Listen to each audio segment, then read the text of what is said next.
Please, Honorable Finance Minister. Sir, I'm extremely grateful to a large number of members who have spoken, who have addressed the larger and legitimate issues of the economy. I'll try and briefly answer each one of them in the short time which is available. The question of GST has been raised by various members. The government is actively working along with the states as far as the GST reform is concerned. The GST will be the single most important tax reform since independence. Its potential is to convert the entire country into a single market, to allow a seamless travel of goods and services being taxed at the destination point. Therefore, the day-to-day harassment, the tax on tax which is charged because of multiple taxation, all these will be eliminated. And in terms of governance, both for the states and the center, it will be a win-win situation. Now, several questions have been raised with regard to the states. The one question which was raised by Mr. Naresh Agrawal, in the functioning of the GST in the council, the arrangement that I have arrived at with the states, the specifics will be in the constitution amendment which we will introduce. To strengthen the principle of cooperative federalism, there is going to be a great participation of the states. In fact, 2/3 of the representation will be of the states and 1/3 will be of the center. Therefore, the center will decide everything. That is not a correct impression. Decisions will be taken by a 75% majority. So, both have to work together in the spirit of cooperative federalism to arrive at that. Now, there were several issues, particularly issues which Mr. Shiva raised with regard to manufacturing states. The consuming states will benefit. The manufacturing states said that they may have some problems initially. Without going into the details till the constitution amendment is formally introduced, and we are trying to expeditiously introduce it, we have provided more than an adequate protection to all states, that in the initial years, any loss of revenue as far as any state is concerned will be compensated by the center. And therefore, I do not foresee a situation. This will check evasion. This will check taxation on taxation. This will increase the volume of trade. This will increase India's GDP. That is what experts feel. And therefore, I don't envisage a situation where any state is going to be a loser. In fact, services which come within the exclusive taxation domain of the center, a part of the revenue will be shared with the states. So, wherever there is going to be some loss initially, not only has the center assured, and this assurance is not a verbal assurance, it will be a constitutional assurance, that this will be compensated. We have also made sure that the possibility of any loss in a state really does not take place. Now, in this situation, I have consulted all the states. I hope if anybody has, and most of the states, I had a recent meeting with them on the 11th. A small group of finance ministers then sat with me till late midnight. Then I showed to them after 2 days the draft constitution amendment bill. They had corrections to suggest to that. And finally, I do not intend to pass it in this session.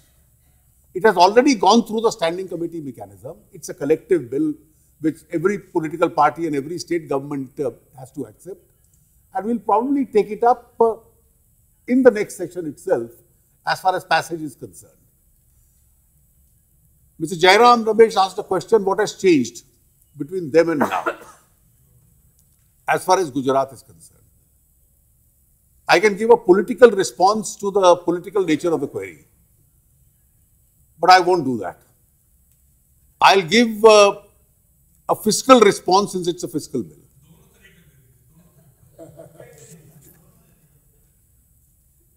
Well, states have a greater confidence in cooperative federalism when the present government says so, because we are being gracious to the states. But the fiscal response is the manufacturing states, and that's what Shiva said just now. You said about the consuming states. The manufacturing states, the agricultural producing states like Punjab and Haryana, the octroi affected states like Maharashtra and Karnataka, all wanted their specific concerns to be addressed. And therefore, when the architecture of the GST is presented, we have tried to address the concerns of each one of those states. And I have specifically spoken in the meeting itself, even in the smaller group, to the ministers of these states who had this fear because they were not consuming states, either in terms of manufacture or in terms of agriculture, they were producing states, and given them a sufficient cushioning that none of them will suffer a loss. So the fear of the unknown, as in the case of VAT, which may exist in this case, we have given a sufficient cushioning as far as that is concerned. Consumer states are going to benefit from year one. There is a suggestion made by Shri Naresh Agarwal with regard to rationalizing expenditure. Now, cutting down too much expenditure may also impact on the overall size of the economy. It may contract the economy. But at the same time, expenditure has to be rationalized. Now, it depends on where we are speaking, in which audience we are addressing. Today, you suggested that expenditure be rationalized. Somebody else doesn't want it to be cut at all. Therefore, this balancing act will have to be done as far as the government is concerned. A question has been raised with regard to the rupee appreciation, the dollar appreciation with regard to the rupee. Now, there is a serious challenge as far as emerging markets are concerned, particularly because of the strength of the dollar. The rupee seems to be doing much better compared to other currencies of trading countries that we have. It's being strengthened vis-a-vis them, but because of the current strength of the US economy and the dollar, emerging market economies have suffered. And the last 4 days were particularly volatile, because 2 days ago, the US Fed was to announce its policy, and in that policy, they were to indicate their future interest rates. So, a section of the market anticipating that there may be an indication that the interest rates are going to be increased from a negligible figure, there was turmoil and there was volatility as far as emerging market economies were concerned world over. So, the yen faced that crisis, the ruble faced the crisis, and various other countries have faced that crisis. Compared to them, rupee was one of the more stable currencies. For 2 days, it witnessed a volatility, and after the expiry of 2 days, it has started, there is a sobering effect as far as the Indian currency is concerned. I don't see, in realizing the real rate of, or real value of the rupee itself, I don't see any serious crisis. As far as petroleum prices are concerned, we have reduced them 8 times. And if there is a reduction in the global crude prices, it will be passed on to the consumers. But it's very easy to be populist. Don't levy a tax, but keep providing the services. This is an economy which is unknown to me. So if you want me to maintain the social sector expenditure, if you want me to maintain all the expenditure, somebody has to foot the bill. And the bill only can't be by raising income tax levels.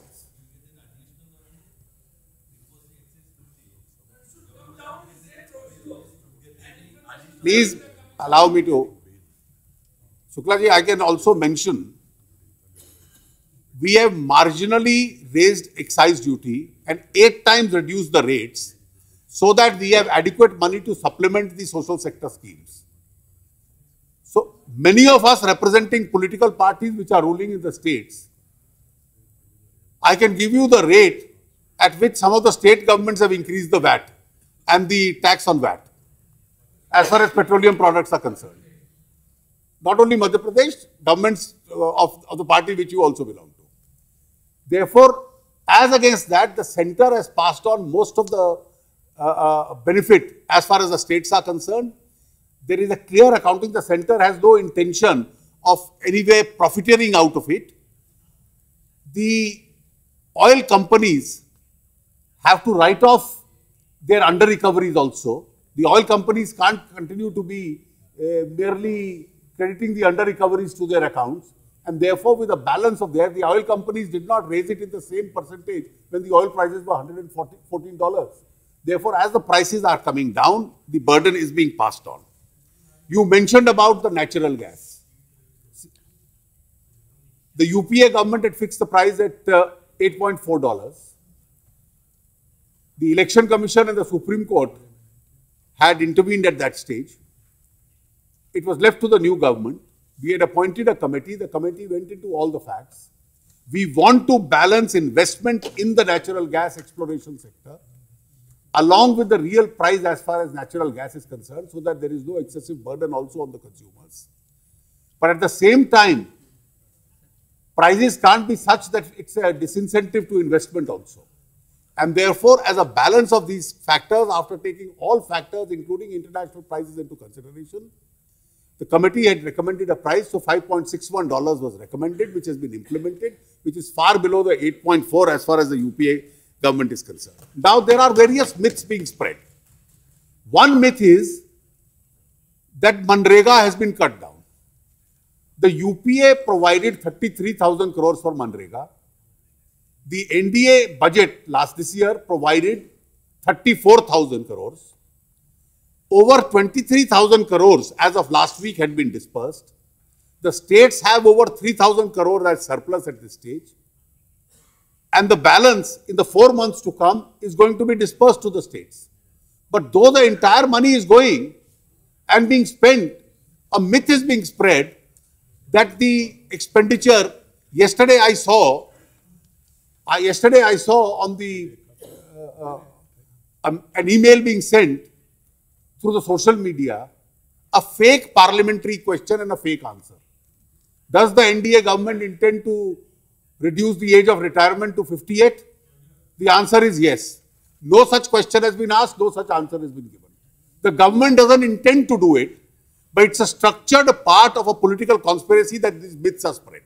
So there is no question of any age being reduced.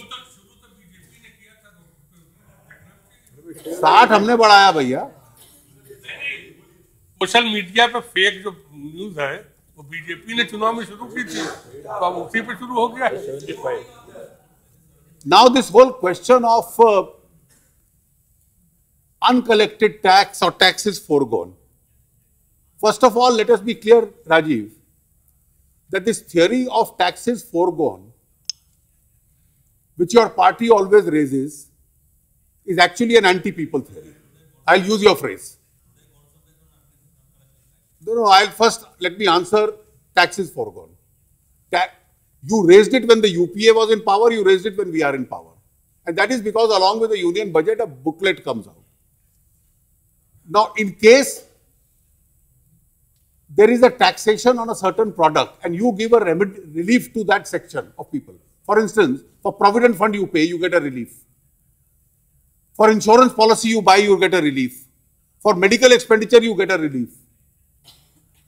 Now your entire campaign, these are taxes foregone. So you want us to withdraw all those concessions, all those incentives which are made, which are contained in that booklet. Now on various products, excise duty chargeable may be X. That's the maximum. But what is the excise duty actually being charged is Y. So you want products to be taxed more so that they become costlier, they are not sold in the market. So consumers will have to pay more. So first of all, let us be clear that this myth of taxation foregone is not a benefit or some corporate fraud which is being taking place. These are benefits being given by governments throughout. Custom duty chargeable on an item is X. But if you allow that raw material to come expensive into the country, the final product will be costlier. So the bound rate is X, but the applied rate is less. So that is in the category of taxes foregone. Now, as far as direct tax, Section 80 relief given to income tax pays is a direct tax. So when I said for 1.5 on a housing sector investment from 1.5 lakh, the remedy on the relief given will be for 2.5. The tax on 1 lakh is tax foregone. We are happy to forego that tax because it is a pro-people foregoing. But you raise it, and to use the Marxian phraseology, it's an anti-people argument to say tax the people more, tax them at a higher rate in order to run the state. We don't subscribe to that idea. Corporate houses. That's what we have been raising. Sir, let's be very clear. Corporate taxes, exemptions, everything is there. Exemptions given. For instance, you are giving exemption to people to set up an industry in Northeast, in hill states, in Jammu and Kashmir. There is a tax exemption today. Obviously, it's corporates who are setting it up. So why should you say that these vulnerable states people must not go and exempt? Because they have such a long distance to travel for raw material and for their product. The distance itself adds to their disadvantage. So do you want us to withdraw all the concessions being given to these areas? These are the ones. Now, export incentives. The largest chunk is export incentives. Exports create a large number of jobs in India. Indian products are sold globally. You want us to withdraw all those incentives so that there is no export from India.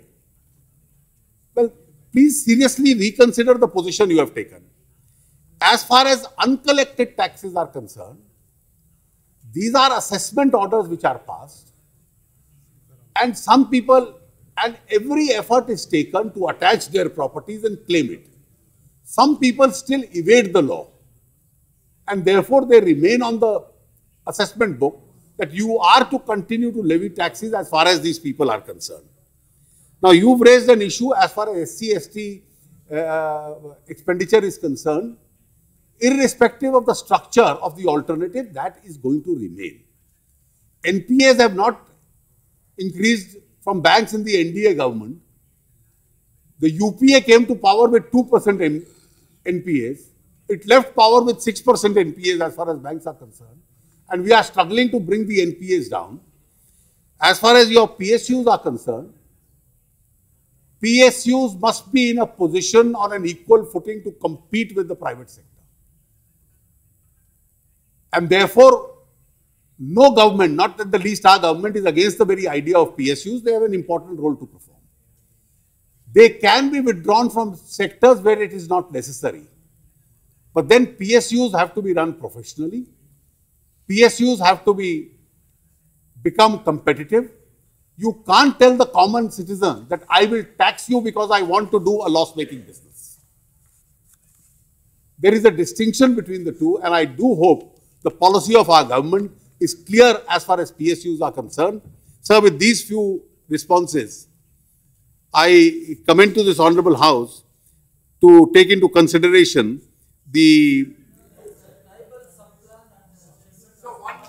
Yes, I have already mentioned. So one clarification on GST or what you said. Just one clarification because I'm...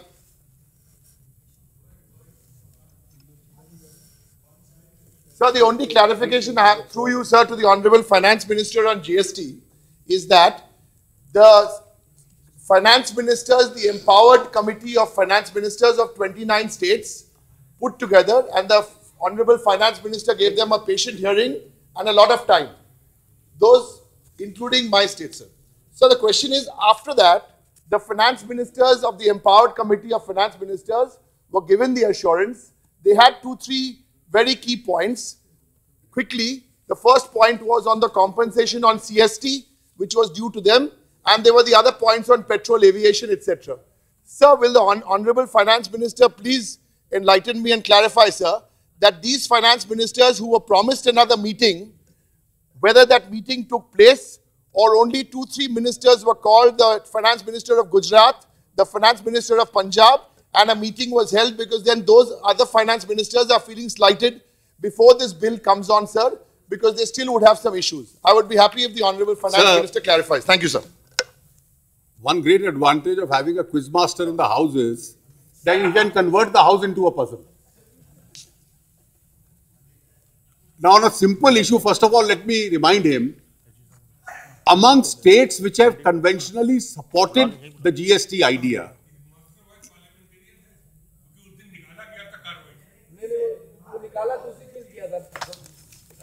जब Derek को इतराज नहीं है तो आपको क्यों है? वो तो खुश हो रहे हैं.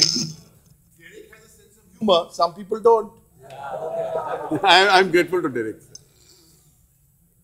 Among states which have historically been amongst the strongest supporters of GST was West Bengal. When the idea of GST was mooted, Mr. Ashim Das Gupta was the chairman and he did a commendable job as far as the empowered committee is concerned. I have discussed all issues. Before me, my predecessor, Mr. Chidambaram, had discussed all issues. His predecessor had also discussed all issues. And if I read the unanimous resolutions of the empowered committee, which were passed, the unanimous resolutions, including on petroleum, including on composition, and thereafter my consultations with the GST empowered committee, the decisions we are taking are entirely in line with them. I had had a series of meetings with them. Then a smaller group, not selected by me, and let me correct Derek's instructions to that effect, a smaller group of ministers representing a cross-section of political parties, along with the chairman of the council, of the empowered committee, came and met me. We sat till very late in the evening. We corrected it. I only hope that those who had an early flight to cancel, to take, had stayed back till the next morning and joined that meeting. A consensus was reached. They still insisted that the draft be shown to them. This was on Friday evening. On Saturday and Sunday, I drafted the constitution amendment. On Monday, they again came, and a few more people came, including from Karnataka, including from Tamil Nadu. The draft was shared with them. They asked for a correction in that draft. I accepted those corrections, and it's only then that we are moving further. I have then written to one state chief finance minister, after I received a letter from him, that he is welcome to come and meet me independently, even if he was not able to attend the meeting, and discuss all issues. And we are still willing to defend all issues and discuss all issues with any state. We have absolutely no preconceived notion. All concerns have been taken into consideration. Okay, thank you. All right. Meeting Yes, called. it's clear. I'm only asking. So the finance minister has clarified that the meeting was not called. So the meeting of the empowered committee, sir, was not called. It was done with a small group of 2 or 3 ministers, whereas 29 ministers were called. And there is this issue of 73,000 crores, which is still left over from CST. Will the finance minister consider addressing that, sir? Yeah, There's a 73,000 crores on GST which has been left out. Let me correct. Derek, his figures are completely wrong on all counts. First of all, it was not 2-3 people. It was far more than them. The meeting was a continuation of the empowered committee. They said a smaller group will come and meet you. A smaller group comprising of cross-section came and met me. That continued for 2 days, Friday and Monday. And the amount that you are mentioning as 73,000 is also quantified. That figure is also wrong. I have already made a statement. It was the UPA's commitment to pay a certain amount. The UPA, for reasons best known, I don't get into them, could not pay till their last budget. I have undertaken to pay. And I have already announced in the Lok Sabha when this discussion was on, that the first installment I intend paying before the 31st of March this year itself. Okay, that's all.